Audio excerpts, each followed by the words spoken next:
today's event. Let me welcome you very warmly on behalf of the President and Chairman of Council of the Nigerian-British Chamber of Commerce, Mr. Kayode Falowo. Today we have with us the Executive Governor of Ogun State, His Excellency Prince Dapo Abiodun, MFR. He will be talking to us about investment opportunities, investment and business opportunities in Ogun State. Moderating this event is Ms. Anne Renu, our Chairman, the Advocacy Committee of NBCC. Ms. Anne Renu, Chairman, Advocacy Committee of the Nigerian-British Chamber of Commerce. Let us observe the national anthems of Nigeria and Britain, and we'll come back afterwards.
Once again, I welcome you to our May webinar featuring the Executive Governor of Ogun State, Prince Dapo Abiodun, MFR.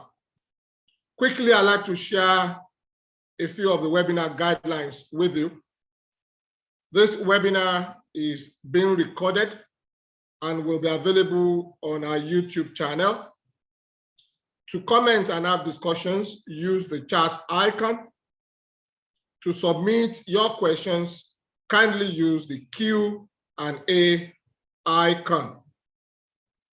It is now time to ask our President and Chairman of Council, Mr. Kayode Falowo, to deliver his welcome address. Mr. President, you have the floor.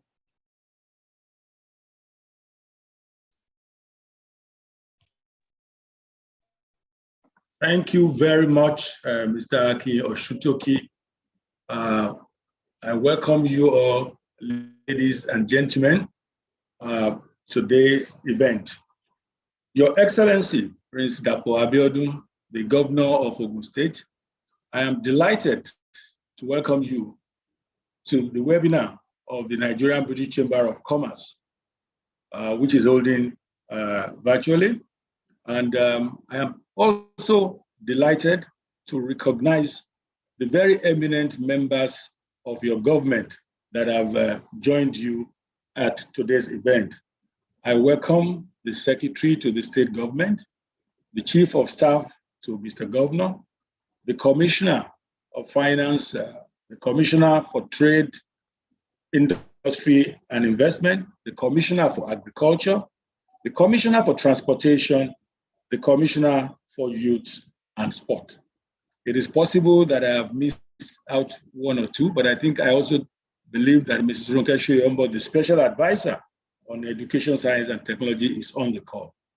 Please, if there's anyone that I've missed out, pardon me. I also welcome the patrons, council members, and other members of the Nigerian-British Chamber of Commerce who are on this call, and our various distinguished guests and members of the press. The theme of today's event is Meet the Governor of Ogun State, Investment and Business Opportunities, and it is organized by the Programs Committee of the Chamber. For the purposes of those who are attending our event for the first time, let me introduce the Nigerian-British Chamber of Commerce, the foremost bilateral chamber in Nigeria. The chamber was established in 1977 to promote trade and investment between Nigeria and Britain. The NBCC is affiliated with the British Chambers of Commerce, which gives our members access to a network of 53 chambers across the UK and 71 other international affiliates. The chamber carries out various activities targeted at the promotion of trade and investment, advocacy, business incubation, training, business networking, and policy formulation. The chamber usually has a very, very structured way of doing its business. And at the apex of that structure is the group that we call patrons. Some of our patrons are people that we pick from the community for the good deeds they've done in the past. And there are some that earn that position because they've been past presidents of the chamber. And I would like to specially recognize the presence today of our past president, Asiwaju Michael Olawale Cole, our past president, Senator Dipo Odujirin, our past president, Prince Yemi Adefulu, and Mr. Akinola Akintunde, and architect Awagu, who are all on this call. Thank you very much, patrons, for honoring us with your presence today. This event is in alignment with one of our cardinal objectives as a chamber, which is the promotion of trade and investment between Nigeria and other nations, and in particular, the United Kingdom. Nigeria is one of the most attractive countries in terms of trade and investment growth in Africa, and has become a preferred investment destination for numerous foreign entrepreneurs. According to the UNCTAD 2020 World Investment Report, FDI flows to Nigeria totaled $3.3 billion USD in 2019. These, however, declined to $2.6 billion USD in 2020, obviously as a result of the COVID-19 pandemic. According to the World Bank Group, Country Partnership Framework Unit, for Nigeria to make tangible socioeconomic progress, sustained private sector-led growth must be supported. This is why in 2020, the World Bank approved 6 projects to support Nigeria's development priorities. One of these is the Ogun State Economic Transformation Project.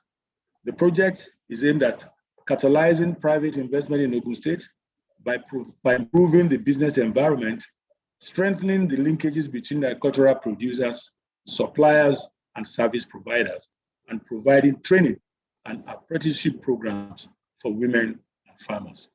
Furthermore, in the past 6 years, while Lagos State, where I reside in, received 928.02 billion worth of new investment in manufacturing and agro-processing. Ogun State, next door to it, welcomed 1.7 trillion in the same sectors within the same period. This reflects the attractiveness of opportunities that exist in Ogun State, which is now commonly known as Nigeria's industrial hub. His Excellency, Prince Dapo Abiodun, had noted at the outset of his administration, and I was privileged to attend, I think, a lunch he held for business community shortly after I became governor in Abeokuta. He had indicated then that his vision is to give the state focused and qualitative governance and create an enabling environment for public-private partnerships that will be fundamental to the creation of enduring economic development and individual prosperity in Ogun State. In furtherance of this vision, the state has made positive impact, in my view, in various sectors, including road infrastructure, and there's so many examples of that you can see, housing, health, security, ICT, youth development, education, and many more, which I am sure His Excellency will inform us about during this presentation. Ogun State has a population of 5.2 million people and is well known for its highly enlightened and entrepreneurial human resource base. I personally believe, and I've said so in my conversation with some of our friends from Ogun State, that human resource base is probably one of the greatest assets of Ogun State. I mean, say that our past president, Senator Dujiri, Prince Adefulu, and indeed the incoming president, Mrs. Bisi Adeyemi, are all from Ogun State. As at the end of April 2020, the state recorded internally generated revenue of 41 billion. If this stellar performance continues till the year end, Ogun State will easily be amongst the top 3 internal revenue generating states in the country. The recently published Book of States by NIPC showcases the state for its proximity to the Lagos International Airport and the major seaports in the country. And of course, also indicates that the state has access to the largest road network with links to other regions in Nigeria. Ogun State is home to 3 of the largest industrial zones in Nigeria with access to supply of industrial gas. The state has 74% arable land and offers numerous opportunities for investment in agriculture, agro-processing, and so on and so forth. Dear participants, the NBCC constantly strives to improve our members' businesses by creating and providing access to opportunities for growth. We believe that this event will provide a good platform for our various enterprises to identify opportunities for collaboration with Ogun State, the gateway to Nigeria. Given the foregoing, I am delighted to introduce today's keynote speaker, His Excellency Prince Adedapo Oluseun Abiodun, member of the Federal Republic of Nigeria and Governor of Ogun State. Prince Abiodun attended the University of Ife, now Obafemi Awolowo University, Osun State, where he studied civil engineering, and the then Kennesaw State University in Atlanta, Georgia, US, where he graduated with a BBA in accounting in 1986. Mr. Abiodun began his career with Glock Incorporated, where he worked as a cost accountant, and thereafter returned to Nigeria and immediately embarked on the entrepreneurial journey. He served as chairman of a number of successful businesses, including Cresta Hydrocarbons Limited, Hayden Petroleum Limited, and First Power Limited, to mention a few. His experience transcends the private sector. He has also served as a member of various presidential committees, like the presidential think tank set up by President Olusegun Obasanjo in 2001.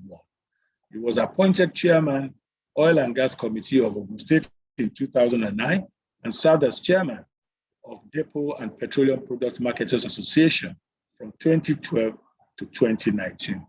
His Excellency, in 2018, was appointed chairman of the Corporate Affairs Commission by President Buhari and led a number of reform initiatives that standardize and improve the business registration processes in the country, leading to a higher ease of doing business ranking for our nation.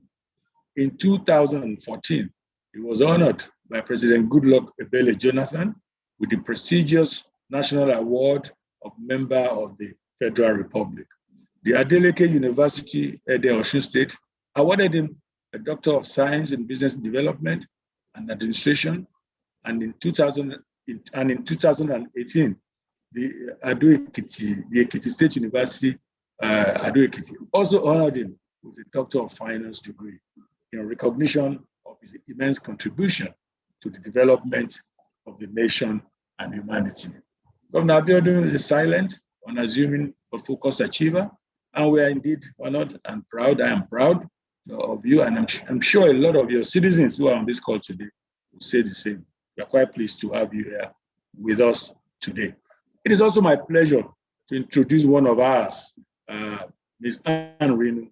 Anne is the chairman of the NBCC Advocacy Committee, where she is doing a whole great deal of good job, as well as in a day job being the head property for Nigeria and West Africa for Standard Chartered Bank. Anne will be moderating this session, and I'm sure we will all have a good time with that. But let me say before I conclude that His Excellency had to leave this meeting, had to leave the National Economic Council meeting to join us today. Thank you for the honor, Mr. Governor. Therefore, after his presentation, he will take a few questions, and if time permits, he will take all questions. If time does not, he will take some questions, and there will be so many officials of the state around to take other questions that he may not be able to attend. Distinguished ladies and gentlemen, I thank you for your attention. I now have the pleasure to invite His Excellency, Prince Abiodun, to give his presentation. Thank you. Your Excellency.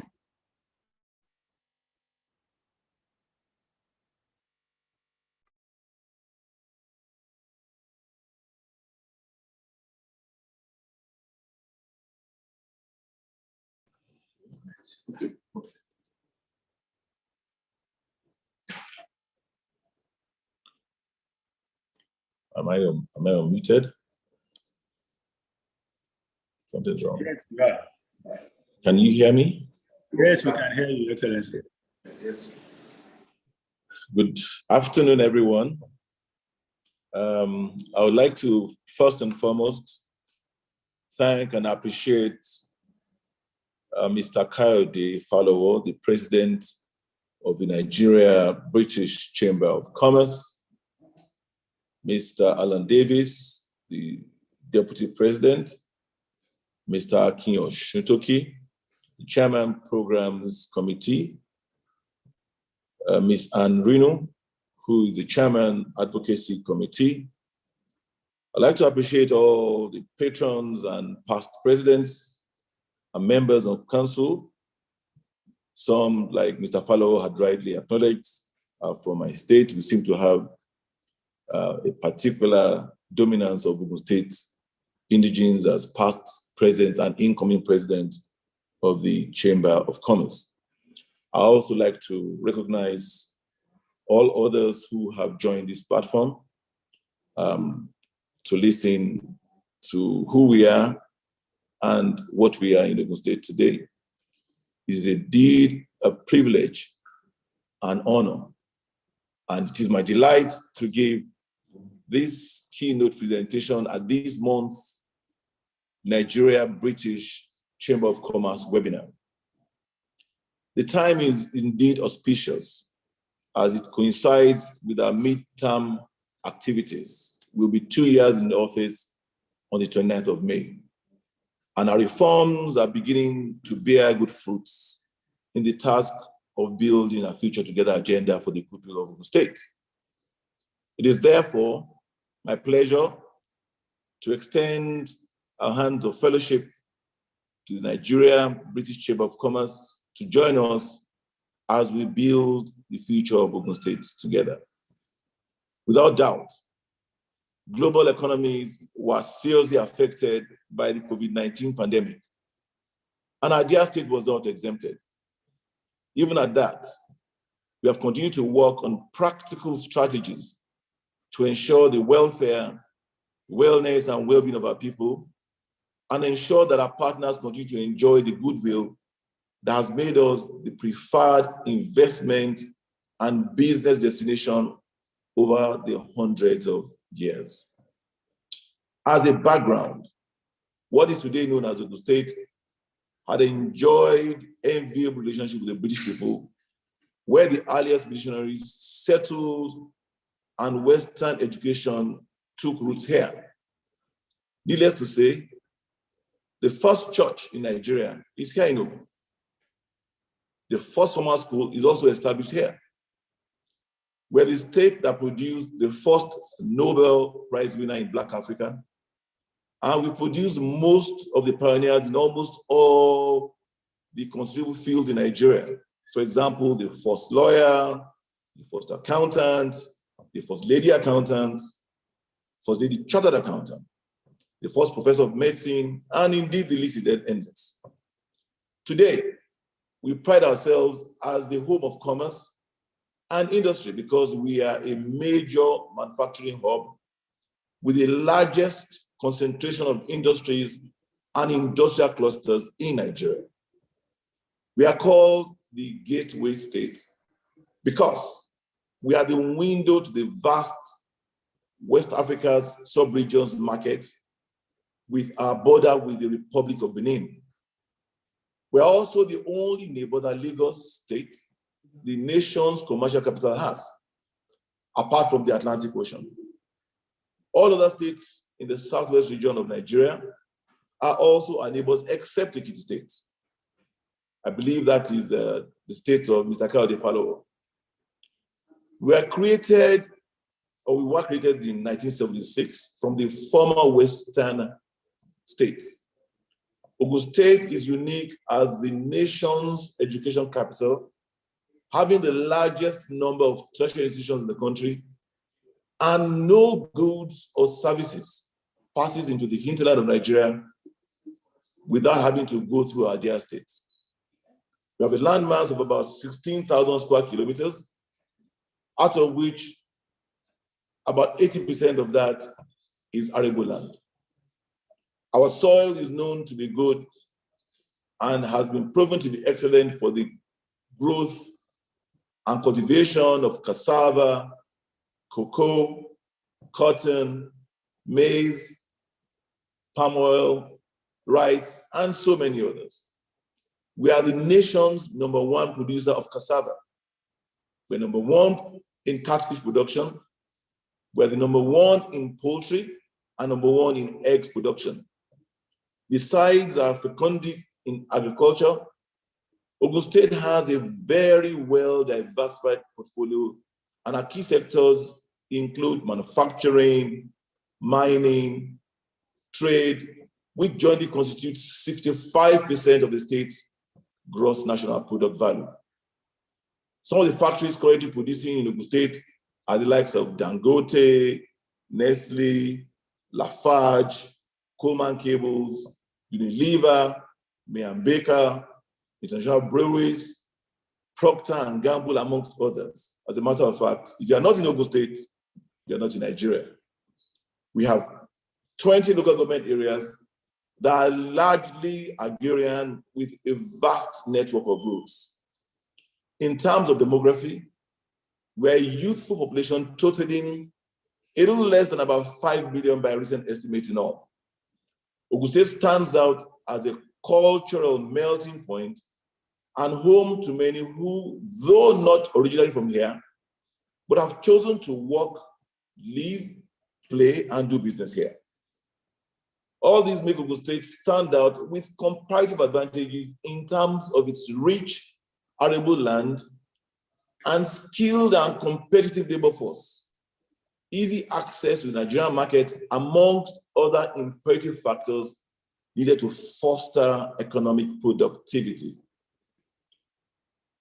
This administration assumed office on Wednesday, May 29th, 2019, with a very clear vision to give Ogun State a focused and qualitative governance, whilst creating the enabling environment for a public-private sector partnership, which we believe is very fundamental to economic growth and the individual prosperity of all Ogun State indigenes. We pledged, when we assumed office, to uphold all the tenets of good governance. We were going to be defined by good governance. We are going to be defined by being accountable, by being transparent, by being responsive, by being consensus-oriented, by being inclusive, by being participatory, by being just, fair and equitable, and above all, by obeying the rule of law, which is very fundamental. Ogun State has benefited from what we call the push factor of its proximity to Africa's 5th largest economy, which is Lagos. But we have made a conscious effort to turn that push factor into what we call a pull factor. We continue to make efforts to improve the state's ranking on the local and global ease of doing business index, so as to promote and encourage local and foreign direct investment in the state. We consequently distilled our vision into our 5 developmental pillars with acronym ISHEYA. ISHEYA stands I for infrastructure, S for social well-being and welfare, Y for education, E for education, Y for youth empowerment and job creation, and A for agriculture. We embarked on the implementation of these pillars, starting with the I for infrastructure, which is very fundamental and relates to all our pillars and enablers. So we said, the first infrastructure that we must put in place is a security infrastructure. We came in and we set up a new and reinvigorated security trust fund, which allowed us to raise money from the private sector and also to match it, by government. That security trust fund has allowed us to provide the needed infrastructure for our law enforcement architecture. We provided them with vehicles, with motorcycles, with communication equipment. When we assumed office in Ogun State, the commissioner of police could not communicate with the DPO or an area commander except by mobile phone. Today, we have state-of-the-art communication equipment that allows them not only to communicate, but to respond to emergencies and distress situations promptly. Having ticked that box in the area of security infrastructure, we now proceeded to transportation infrastructure. Because if we indeed want to convert the push factor to a pull factor, it's important that people can come and live here peacefully. And they must be able to commute between our state, other states, within our state also, with relative ease. So we embarked on the rehabilitation of interstate roads, intrastate roads, roads leading to industrial hubs, roads leading to farms and our market. To date, this administration has constructed over 172 kilometers of new roads in just 2 years in office. We paid attention to roads that lead to our industrial hubs. But 2 weeks ago, we turned the sword on the Aton-Agbara-Busada road, which is the road that leads to the biggest industrial hub in this country. Though that road is a federal road, but we recognize the fact that our indigenes geolocate their problems to where they're feeling it. They're not able to tell whether one road is a federal or a state road. In the same vein, we have completed the entire reconstruction of the Ekpe-Ijebu-Ode road. That road will be commissioned sometime before the end of this month. So to date, a journey from Lagos to Ijebu-Ode and also to the eastern part of this country will take you probably about an hour. This was a journey that will probably take you 3 or 4 hours only a year ago. That road was flagged off February of 2020, and the road has been completed and will be commissioned before the end of this month. We've also flagged off and begun the construction of our international cargo airport. We're also going to be flagging off our mass transportation bus system, which will aim to provide bus transportation in our metropolitan areas and also connect us with our neighboring Lagos state.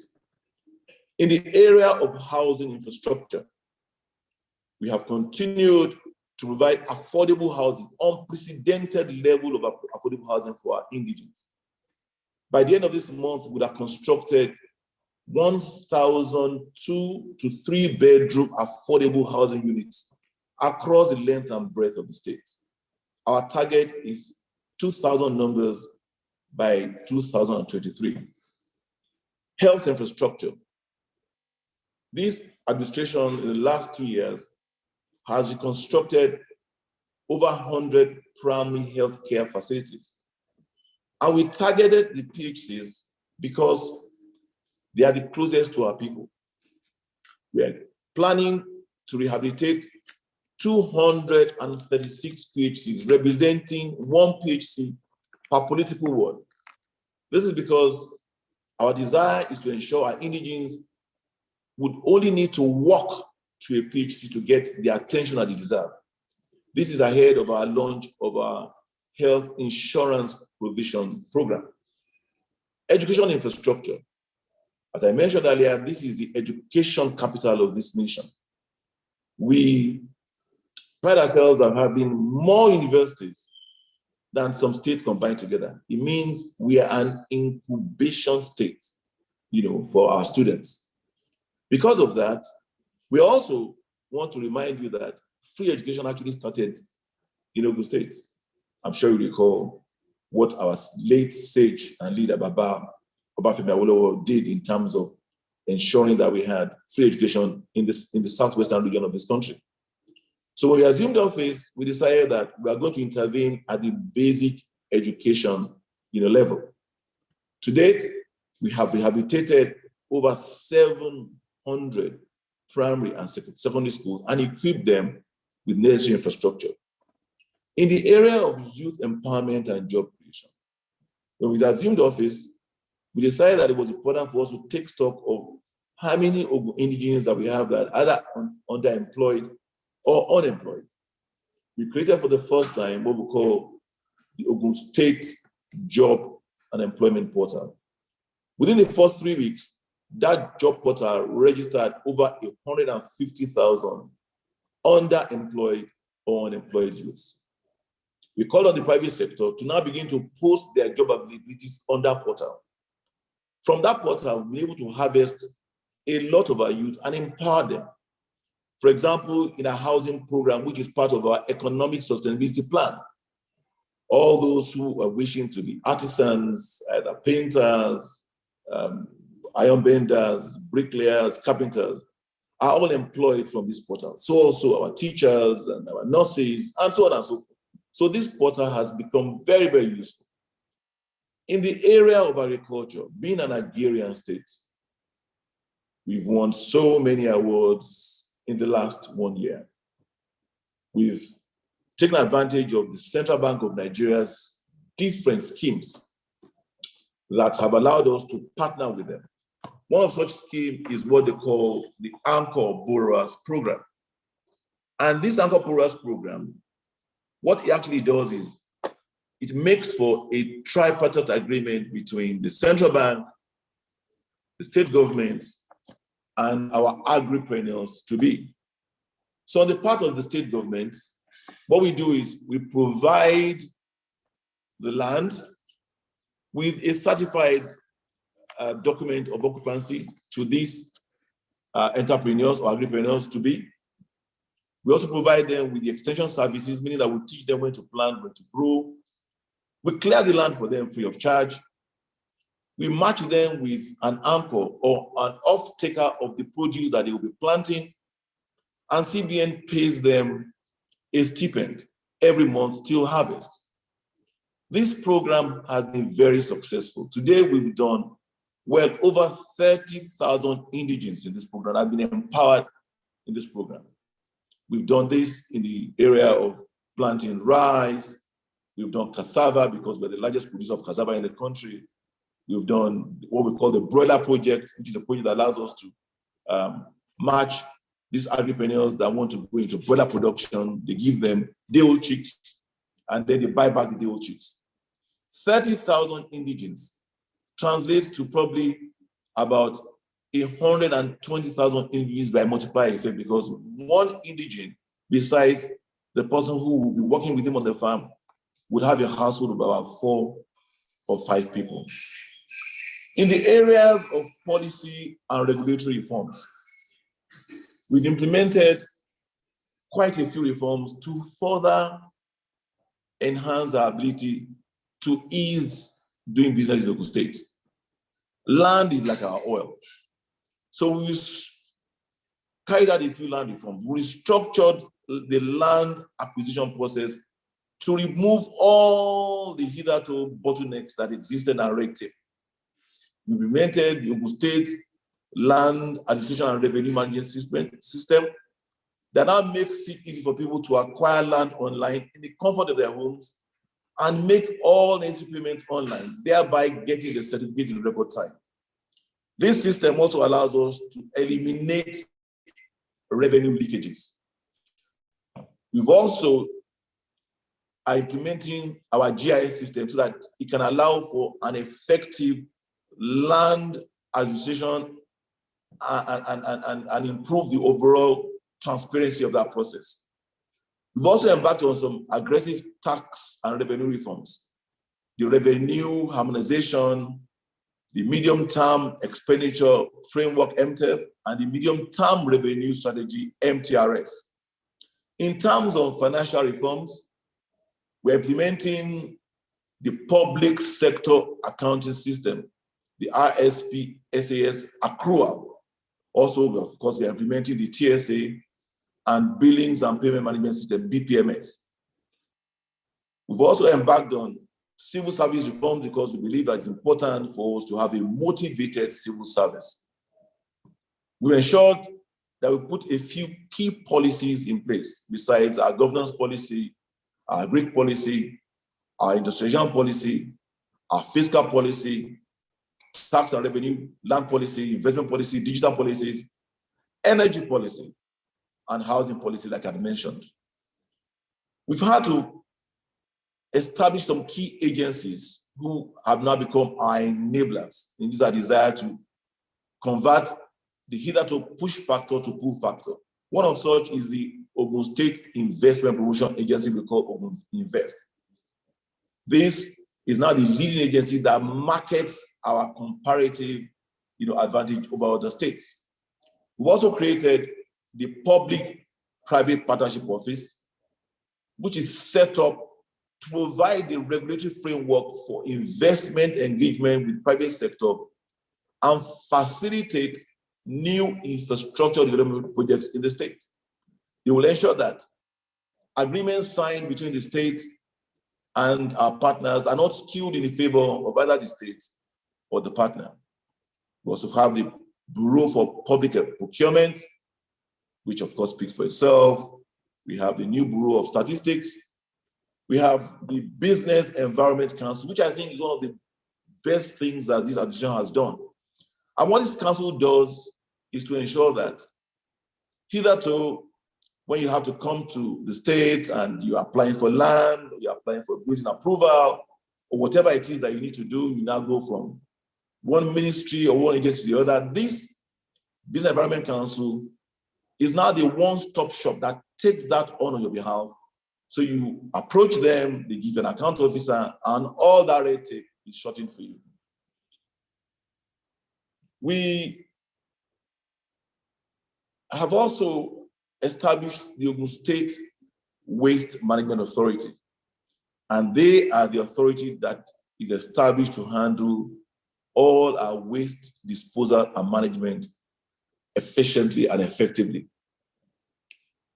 I think that what will probably interest you the most is what our investment opportunities are.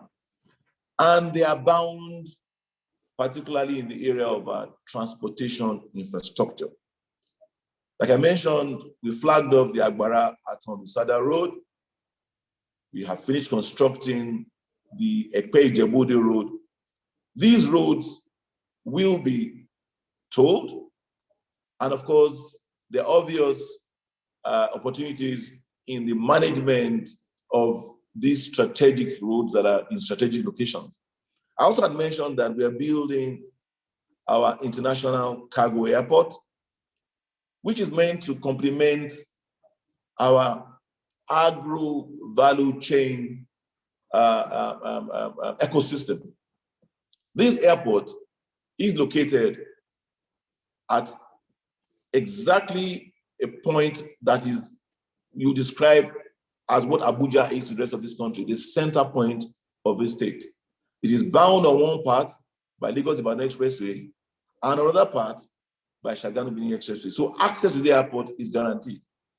This airport is on 5,000 hectares of land, and we like to describe it as what we call the Etropolis, because it is not just going to be an airport, it is going to be cohabiting with the special agro-processing zone that the AFDB will be supporting us in establishing in Ogun State. I must also mention that the Afrexim Bank is also building the first international standards testing center on the same premises. So this airport is being funded by the state government, but definitely we're not going to be, inviting investors to take it up on a concessionary basis. We have other initiatives in the power sector. We are speaking to a particular British company right now. We signed an MOU with them and went for the Africa-British trade investment. The company is called Connexa. So we're also looking for others to tap into this, our Ogun Light Up initiative, because we have promised that in the first 4 years of this administration, we'll ensure that some of our key cities have 24 hours uninterrupted power supply. So we have other opportunities in the area of gas transportation. And I'd like to mention that we have created new industrial clusters across the state. We created some on Lagos-Ibadan Expressway, others on Ekpe-Ijebu Expressway. And these industrial clusters, we've named some of them the Health City, Education City, Automotive City, and so on and so forth. So we welcome potential investors to come and partner with us, and you will find us very worthy and ready and willing partners. In the area of our waste management, we also have waste to wealth recycling opportunities for those that are interested in that area. In the health sector, we have a hospital that was started by my predecessor, but that was not completed. We believe that the state government or any government at that does not have any business in managing such enterprises. We are consequently looking for partners to work with us on this project, to take it over from the point where it is, to come and operate and manage it for the healthcare of not just our indigenes, but to turn Ogun State into a health tourism state. On that note, I think that pretty much sums up the opportunities that we have. But before I take questions, I would like to welcome also investment in the agriculture, forestry, agro-processing, and particularly in our mass transit. We have the privilege of the Lagos-Ibadan railroad line coming from Ibadan and going to Lagos.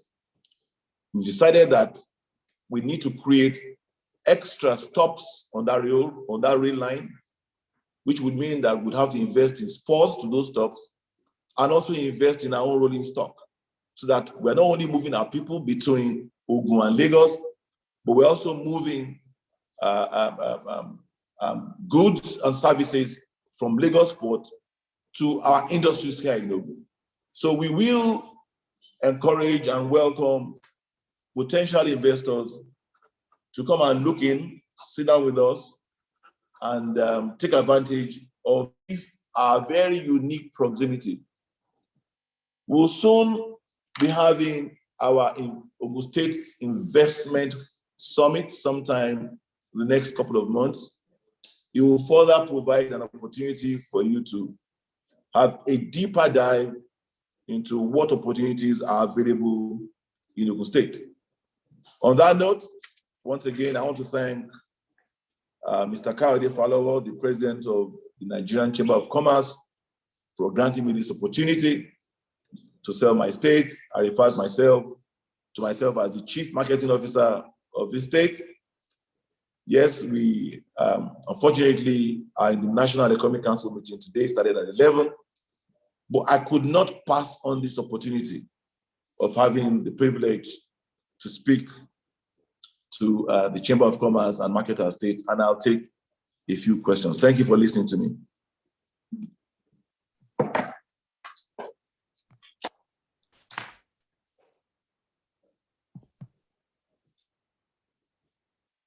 Thank you very much.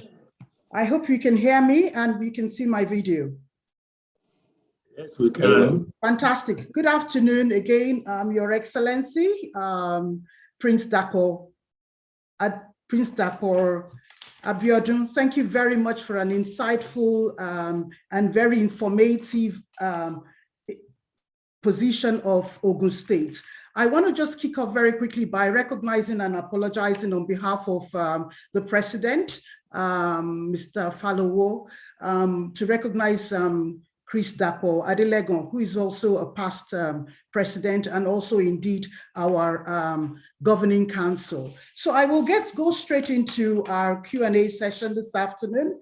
And I'm very delighted and honored to be here. And again, a warm welcome to you. I will stand on all existing protocols as had been introduced earlier. My name is Anne Renu.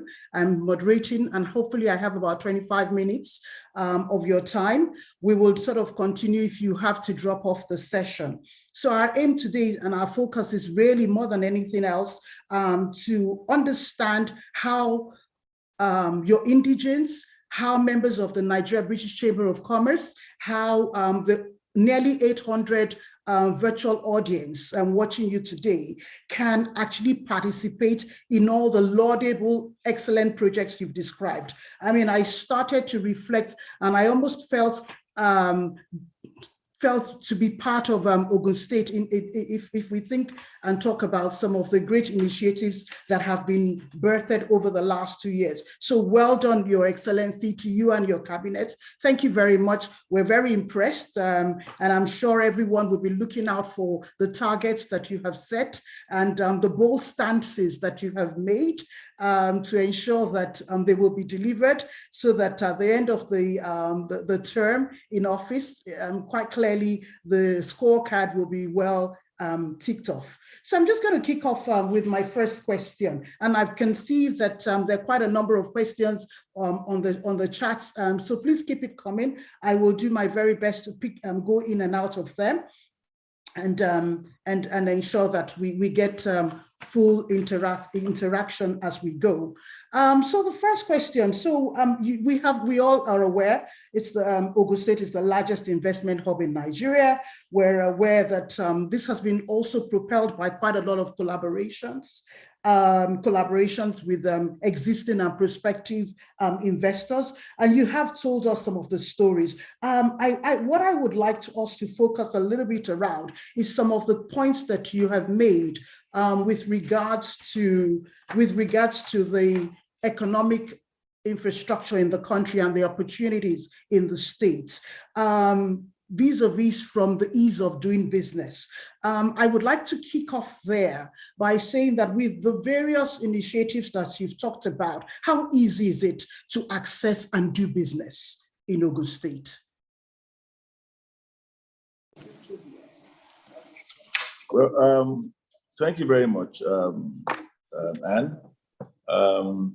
Again, like I had shared with you, that was, for me, an area that is priority. Besides the fact that in my life before becoming governor, I was the chairman of the Public Affairs Commission.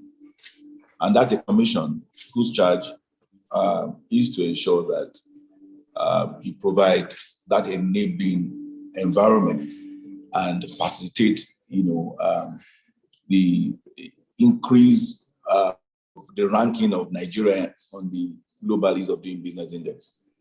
So coming to Ogun State as governor, it was easy for me to identify how to ensure that happened. I said, the first thing I started with my cabinet to ensure that we did was to put in place the Business Environment Council. And that Business Environment Council, its focus was to look at the areas where we needed to pay attention to, so that our vision, because our vision is a vision that recognizes our geographical location, that makes us the gateway state. No other state can claim to be the gateway state except us, because we are the gateway from Lagos to the rest of this country. And that remains our comparative and our competitive advantage. And so our vision says to create that enabling environment for public-private partnership. So how else do you do that? But by first identifying what are the bottlenecks that previously existed. Yes, people had come here because it's convenient for them to come, because we are near Lagos. That's what we call the push factor. How can we convert that to a pull factor?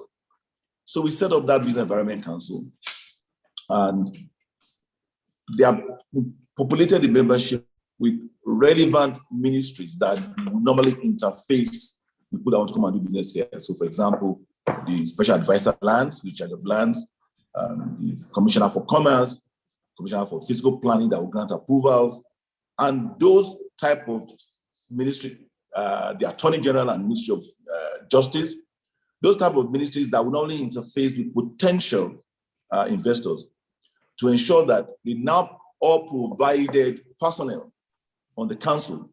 Like I said, so as a potential investor, they actually handhold you. So you want to apply for lands. You have an account officer who does the land application for you. You don't need to go from land. You want to transfer your land. He takes care of it. You want to apply for a building plan. They take care of it. You want to apply for waste disposal. We identified problems with overlaps of some agencies, where you're now getting multiple taxation. So all this has now been eliminated, or completely removed. That way ensuring that your experience, coming to Ogun State is extremely pleasurable. So those are the steps we've taken to ensure that, and also, if you now look at our taxation system when it comes to land administration, only yesterday we removed what we call a developmental levy, because we found out that when companies come and invest in properties, particularly buying land in the state, having paid, for the value of the land based on our rates, we realized that hitherto they were now subjected to a direct assessment, of two directors, regardless of the fact that they are not resident in Ogun State. And that was amounted to several millions of naira. So a few days ago, we removed that bottleneck completely, because why should you be paying any tax to us when you're not resident here? I mean, the residence rule apply, unless of course if you are resident in Ogun State. So these are the kind of incentives, initiatives that we put in place to further facilitate, and make, life easier for those that want to come and either live here, work here, or do business here. Thank you very much for that response. And I will be watching you. I'm sure the Nigeria-British Chamber of Commerce will be watching you. We would like some success stories shared through this ease of doing business. One of our aspirations at the advocacy committee with the NBCC is that we would really like, on behalf of our members, that they go through the experiences, so there will be some real life data and lessons shared and learned. And one of the things that we would do, and we would like to work with your cabinet, if you permit, and I'm putting you on the spot here, is that at the end of the year, we would like to be able to sort of publish this, because I think it just gives an indication of some of the real aspirations you have put across. very noble incentives. I'm just going to go into the chat line. There was a question that I saw come up with regards to what are the opportunities for entrepreneurs in the building maintenance, facility management for some of the facilities in the state. So I'm just going random and picking questions as I go along. Do you permit me? Okay. Do you want me to take a few of the questions together? I think that might be helpful, actually. Yeah. Yes. So another question that has come up that I think that, so thank you very much for the organizers. I'm just sort of scouting through very quickly. But perhaps while I do that, the next question I wanted to touch base with you on was with regards to the public-private partnerships that you've described in the States. I saw recently the Future Cities Nigeria project. So I'd be interested if you can give us some insight into how that has kicked off, what the aspirations are, and really how that will begin to benefit in potential investors in the state. Thank you. Thank you very much. I'm glad you brought that up. Sometime about the beginning of the year 2020, I had the privilege of attending the UK Africa Summit with members of my team. And we had bidded alongside with others for this Future Cities initiative, which was initiative by the United Kingdom Prosperity Fund. And this Future Cities initiative aimed to choose 20 cities across the world for urban renewal and regeneration. We bidded and put forward Abeokuta, and thought that was probably our best foot forward in terms of the fact that it's the capital of the state. It has a very rich culture and tradition, and it's ripe for urban renewal and regeneration. And a lot of countries put forward different cities. And I'm proud to say that I believe only Abeokuta and Lagos were chosen as two cities out of the 20 cities worldwide. We have now, after we were selected, we now thought, okay, perhaps we can have a chat with the UK Prosperity Fund about widening, the number of cities, knowing fully well that we have Ota, which is our industrial city, and we have the Mowe-Ibafo corridor, which is our new city where we border Lagos, that has just exploded in terms of population and a lot of pressure, putting pressure on infrastructure. So we applied back to the UK Prosperity Fund, and they graciously accepted. So they're now working with us, and the first area of collaboration, amongst others, is our mass transit system. We sat down with them, and they helped us in putting together our mass transit master plan, which we have begun implementing. Before the end of this month, we'll be launching our bus system that would have buses just like you see in Lagos, air-conditioned buses, Wi-Fi enabled buses that would be intra-city and that will also be interstate. Now, in terms of opportunities are available, opportunities here are just limitless. Like I said, we are doing everything to promote PPP. So naturally, we don't have all the resources, and even if we did, such a collaboration would help us in being more efficient and effective and prudent in management. So most of these programs we're implementing with third parties. Someone is providing the buses, someone else is providing the ticketing, someone is providing the platform. So we want to welcome all to sit down with us and see the opportunities that are abound here. And just in case if I don't get asked, I'd also like to mention the fact that when I assumed office, this state had, I believe, 5 or 6 ambulances. This is under our social well-being and welfare. And we reached out to our PPP partners. Today, we have about 30 ambulances. We have launched a 24-hour ambulance service. Out of the 30 ambulances, I think maybe the state bought maybe 3. So we received 27 from our partners across the spectrum of industries. So I want to use this opportunity to call on all, come and support us in that sector, our social well-being and welfare sector. We started building and rehabilitating fire stations across the state, which were completely in a state of disrepair when we assumed office. We've acquired and we've got donations of fire engines as well. We welcome you. We have what we call an Adopt a Primary Healthcare facility program, which is online, which you can actually go online, adopt a PHC, rehabilitate it, and we'll appreciate you for that. I'm sure we'll be good for a CSR. We also have an Adopt a School program as well, which allows you to see, we cannot rehabilitate all the schools. Having done over 700 schools in 2 years, if previous administrations had done that, I don't think I'll have that many to do. But with even the 700 schools, it still appears as if it's a drop in the ocean.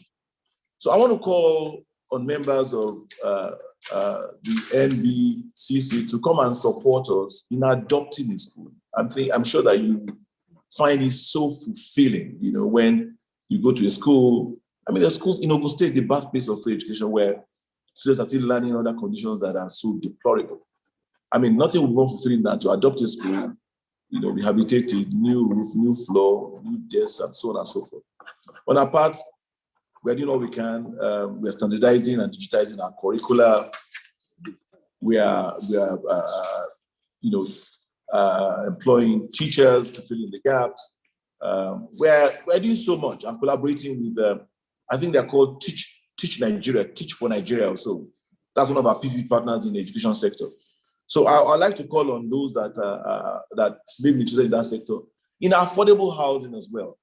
Like I said, we aim to build 2,000 to 2,500 by year 2023. We've done 1,000 by the end of this month.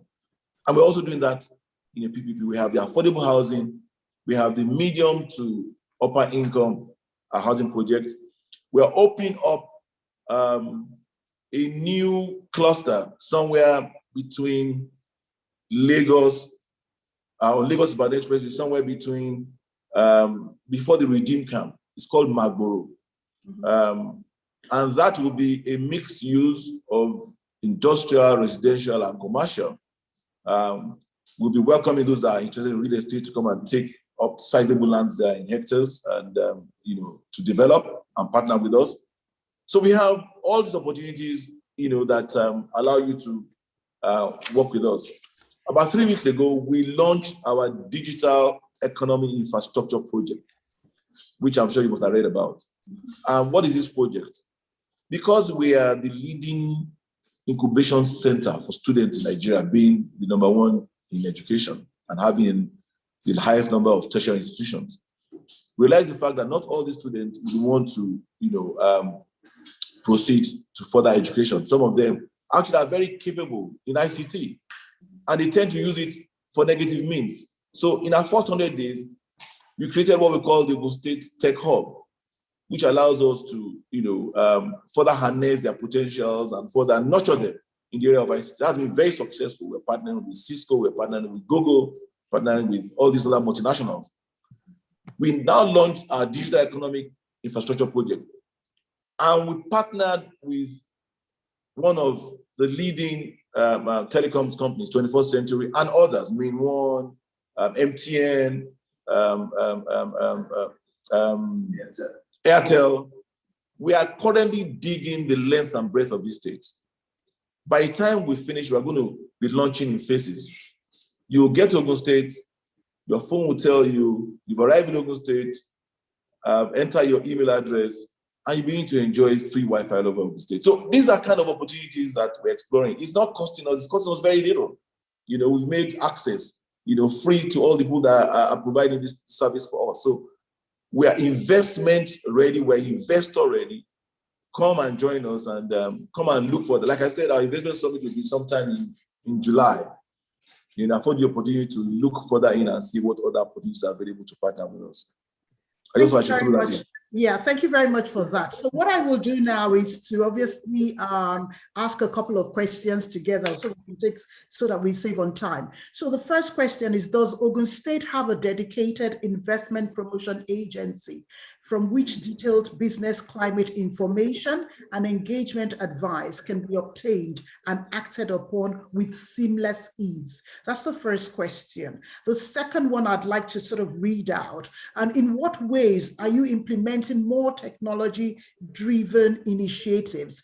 And how can IT consultants explore and benefit from opportunities in e-governance in the state? I'm going to try and vary the questions. The third one I would ask, I have two questions here. What is the government doing to support MSMEs in the state as a means of improving the GDP of the state and in job creation? And the second half of the question, so what is the government doing to attract willing and able indigenes outside the state to contribute to the growth of and development of the state? So I'll ask the next question. So the first one, it talks about commending the great efforts made within the agriculture sector and commending the Commissioner for Agriculture and his team. Secondly, considering the security situation. I'll go straight to the question. Lastly, may I suggest we invest in apprenticeship, traineeship, and supported internships? So again, perhaps some thoughts and comments around that would be helpful. How can we plug into your plans for improving health delivery in your state to provide these services? Again, perhaps I will take one more question and then you can have some time to respond. The last question, commendable structures and interventions. Thank you. So what maintenance and sustainability frameworks has the government put in place to safeguard these developments and prevent them from failing or falling apart? Okay, so over to you, Your Excellency. Some very, very critical questions there. Okay, thank you very much for those questions. I hope I can remember to answer them all. The first question was about, do we have an agency that is charged with marketing the state and showcasing our the opportunities that are abound here? Yes, we do. I had talked about that. It's called Ogun Invest. This administration, on assumption of office, immediately ensured the House of Assembly received our bill, and that bill was subsequently passed into law, and that law has given birth to the Ogun State Investment Promotion Agency. We call it Ogun Invest. So Ogun Invest is here to stay, and they are taking the lead in marketing our comparative and our competitive advantage over other states. The next question you asked me was to do with technology. Yes.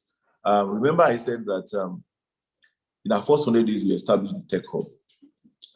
And that was in recognition of the fact that besides the fact that we have this number of students that are extremely very ICT savvy, and we need to nurture and incubate them.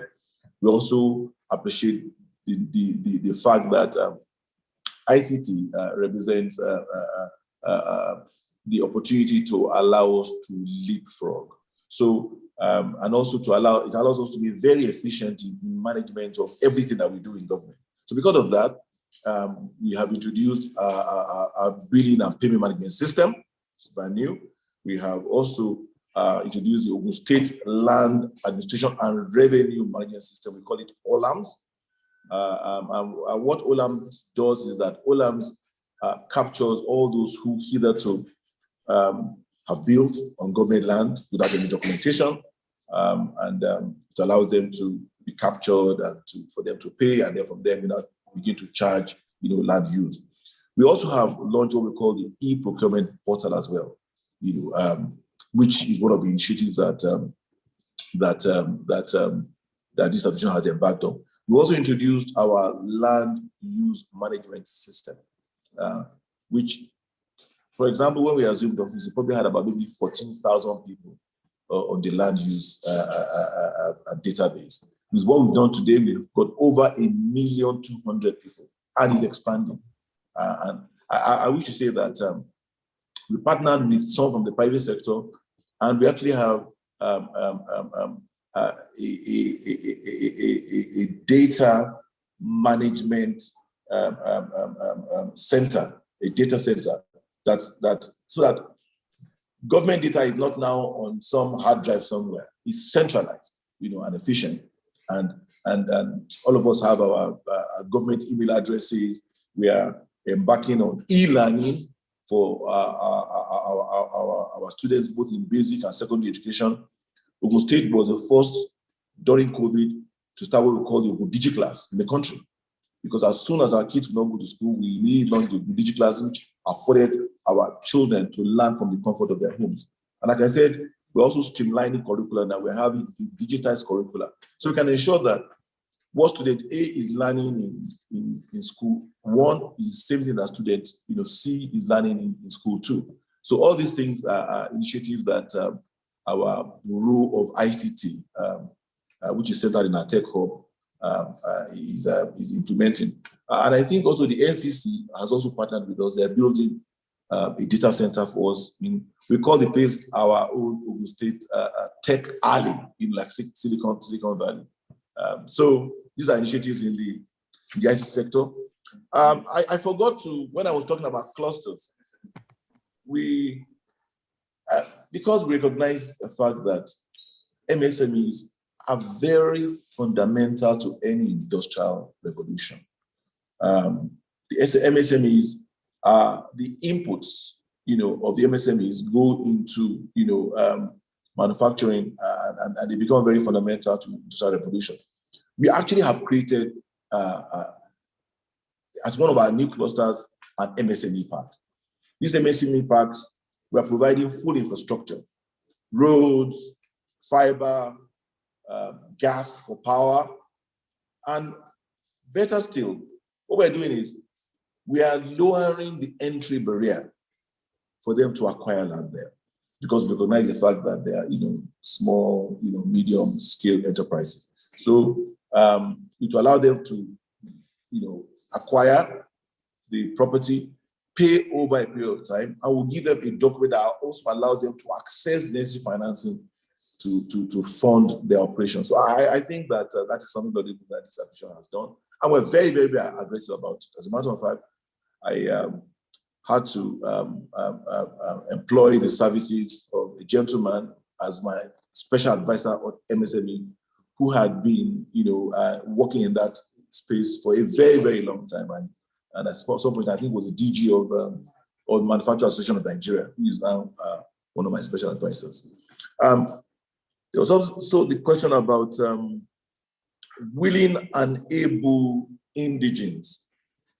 I think that a practical example of that is if you look at my cabinet.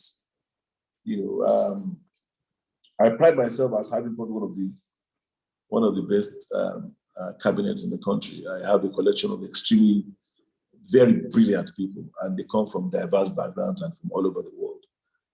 I've attracted people that my commissioner for health came in from the UK. She was a top gynecologist in the UK, working in charge of the whole bureau. I've got my commissioner for transportation came in from Tanzania, from Nairobi, and the list goes on. I've got different people that have come from all over the world. So we're attracting people, and we continue to tell them, come back home, come and contribute to your own quota. My attorney general was actually working with the World Court, and I brought him back home to come and be my attorney general. So we have opportunities for all our indigenous in diaspora who want to contribute to in joining hands with us in building the future of Ogun State together. I'm always quick to say that this administration is redefining governance. We are changing the face of politics. We are a promise-keeping administration. Every single promise that I have made in the course of my campaign, I've either fulfilled them or I'm fulfilling them. And I think that what you said was very instructive, that some of what I've shared with you, you would like for some of your members to experience them and come back and to come and be our testimonials. I want to take you up on that. And for us, there can't be a better feedback than to have people who have listened to me come back and say, yes, indeed, you were in Ogun State, we experienced the services of the Business Environment Council, we applied for land, we got it like that, we wanted to obtain a building permit, it was like that, we were trying to transfer title, it was very easy, and so on and so forth. So I'm very excited about the opportunity to be able to get that kind of feedback from members of your council. I'm not sure I remember what other questions that I haven't answered. Okay, thank you very much for apprenticeship. I now remember. Yes. Apprenticeship. Let me first go back to NSAS. And our Ogun State job portal. Ogun State was adjudged as, well, Ogun State today has been adjudged as the most peaceful state in the country because of our very deliberate and methodical steps in being proactive in the area of security. But more importantly, like I said, when we assumed office, we were very particular about enumerating those who are either underemployed or unemployed. And that was what led us to the job portal. And we realized we had about over 150,000 people. And since then, we've managed to place a lot of people. But more importantly, we launched what we call the OG program, Ogun State Youth Empowerment Scheme. And that scheme was part of our economic sustainability program during COVID.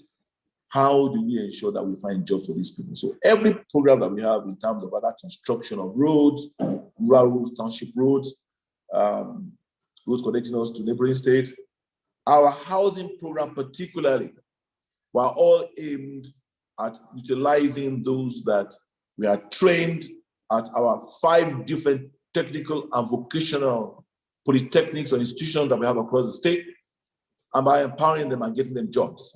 So these guys have gone, they've learned how to be bricklayers, how to be painters, how to be iron benders, how to be carpenters. Because of this aggressive housing project that we now have across the state, they are being employed gainfully, and they are being turned into self-employed people. So yes, we appreciate the role of apprenticeship. We appreciate the rules of technical and vocational education training. And we continue to promote that. As a matter of fact, I have a special advisor on TVET, whose job is to ensure that we continue to promote TVET for those that are not able to proceed beyond secondary education. I think I've taken most of the questions. Indeed, you have, and thank you very much. I can tell you I have nearly 80 questions. So I'm not going to be able to do justice to that. I'm very clear that there are a number of excited people who are interested to come and begin to talk to the state. So please get ready, and I'm looking forward to great news coming out of there. I have one question that is literally on the road infrastructure, and it's the road network between Lagos and Abeokuta, Ogun State. What's happening in that regard? I'd ask you to perhaps take just that one question, and then we can sort of round off. Okay, let me tell you what we've done. Like I said, because we are the only neighbor that Lagos has, roads connecting us to Lagos are very important to us. And I must say that we also probably have the privilege of having probably the highest percentage of federal roads in any one state in this country. The busiest road in this country is the Lagos-Ibadan Expressway, and 75% of that road, even 80%, is within Ogun State. That road has been awarded, it's been under construction for some time, and I believe that sometime by the end of 2022, that construction will be completed. However, what we have done is to look at other roads that can complement that road, because what our Ministry of Transportation has advised us is that even when that road is completed, it will not be able to carry the volume of traffic that would be traveling between Lagos and the rest of this country. So that was why we looked at the Epe to Ijebu-Ode road. The Epe to Ijebu-Ode road is a road that's parallel to Lagos-Ibadan Expressway, which allows people to be evacuated from Lagos, those that are going to the eastern flank of the country. Like I said, that road was awarded February last year, and that road has now been completed. It will be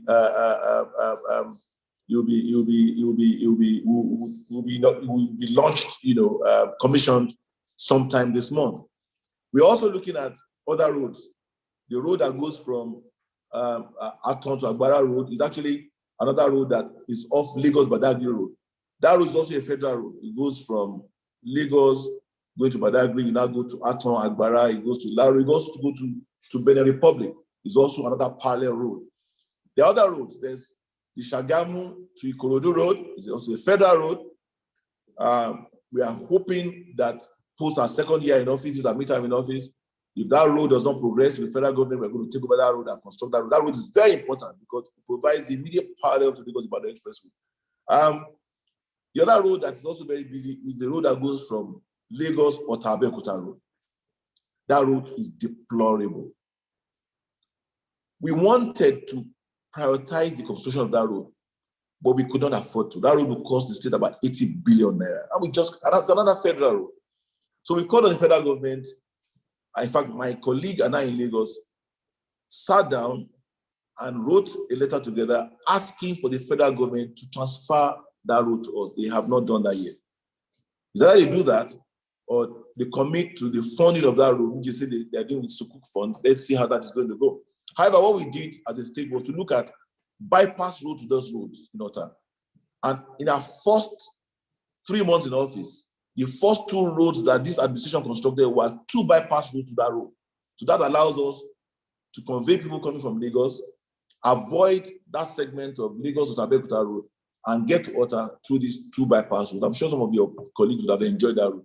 So we are aggressively pursuing it. Now, when you now get to Shagamu, where you tee off to Abeokuta, we've now begun the massive rehabilitation of the Shagamu to Abeokuta Expressway. That should be finished sometime next month. An expressway, it's done 5-star. In fact, at that interchange, we have what we call the Gateway City Park that is also coming up there that you will see when you arrive. So once you get there, it ushers you and welcomes you to the capital of the of Gateway State. So in terms of infrastructure, I think we're not doing very badly, but we continue to identify where else we can complement the existing road infrastructure that we're investing in. I must chip in that in order to further foster this relationship that exists between us and Lagos State, Lagos State Governor and I have agreed to launch what we call the Lagos Ogun Joint Development Commission. That commission will soon be launched, probably in the next 1 week. And the areas of cooperation, bilateral cooperation, that will be enhanced by this commission will be to look at areas of security, first and foremost, areas of physical planning, areas of agriculture. Lagos has, like, for example, a new rice mill. We have a land, we can collaborate in that area. Areas of taxation, areas of taxation and revenue. A lot of people live in Ogun and they work in Lagos. We want to ensure that people are not dodging taxes while we are busy providing all this infrastructure. Areas of mass transportation, like I said, we are launching buses. There'll be mass transit buses. Lagos is banning Okadas. And you know, with ban Okadas in Lagos, they just migrate to. So it's important that we have this kind of collaboration and cooperation that ensures that we take some decisions jointly. So we'll soon be launching that. And all this is geared again towards creating that enabling environment and turning that push factor from Lagos to pull factor. Thank you very much. On that note, I want to say a very big thank you to you on behalf of the president of the Nigeria-British Chamber of Commerce, the EXCO, the council, and indeed the 300 odd people who have dialed in today. Thank you to you and to your cabinet. I've actually loved having this engagement with you. I'm sure we could go on, and I'm pleased that you've not been taken away from us to attend the NEC meeting. You are a promise-keeping governor. I'm holding you to account on that. I've admired the fact that you have a touch on the pulse across the Isheya, that's it, Isheya 5 pillars, and it's this is great to see. I'm sure everyone will be watching the space on infrastructure, on social well-being, on education, on youth, and of course on agriculture. There's quite a lot of investment opportunities from what you described. You have opened your doors, you've opened your arms to welcome everyone into the Gateway State. So we look forward to the success of your term in office, and we hope that the legacy will be a good one that Ogun State will live to remember and value. Thank you very much for the time with me today and with the team. I will hand you over now to our Director DG, or to Alan Davis, who will take over. Thank you. Thank you very much, and thank you very much, Mr. Falowo. Thank you very much, Alan. Thank you very much, Mr. Akioshitoki. Thank you, everyone who has facilitated this program. I am very grateful. Like you said, I had to jump from NEC, and I was watching my time, but it's been so exciting for me marketing my estate, and I don't have any regrets that I've not been able to attend NEC, but I will soon go back and join it. Thank you very much. It's been very, very, very fulfilling session for me. Thank you very much. Thank you very much, Your Excellency. And if I can just add the official thanks of the Chamber after the wonderful spontaneous thanks given by Anne. I'd just like to say what a wonderful presentation it was. Your presentation as the Chief Marketing Officer of Ogun State, I think, was absolutely first class. It demonstrates immense enthusiasm, total control of all the issues germane to developing a state. So we congratulate you for that. Actually, my architectural practice has benefited from the special business environment in Ogun State, having designed 10 greenfield site factories and distribution centers, including Nestle and Unilever. So we've enjoyed that environment. And of course, the NBCC, being an organization linking both British and Nigerian organizations, is very pleased to hear of your engagement with the British power company, Connexa. So well done for that. So we thank you wholeheartedly for giving us your valuable time, your spirited presentation, and your masterly responses to the Q&A. So thank you.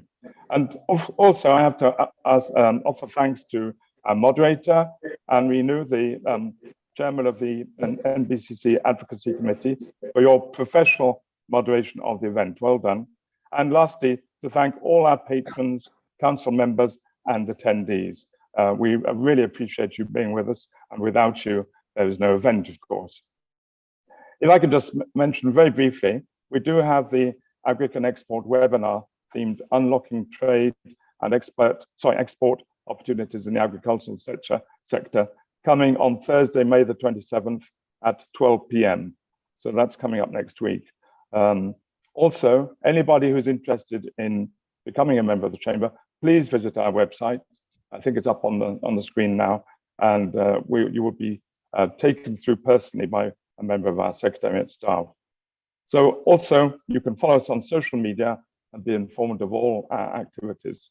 Once again, thank you very much, everybody, for participating. Thank you. Thank you, everyone.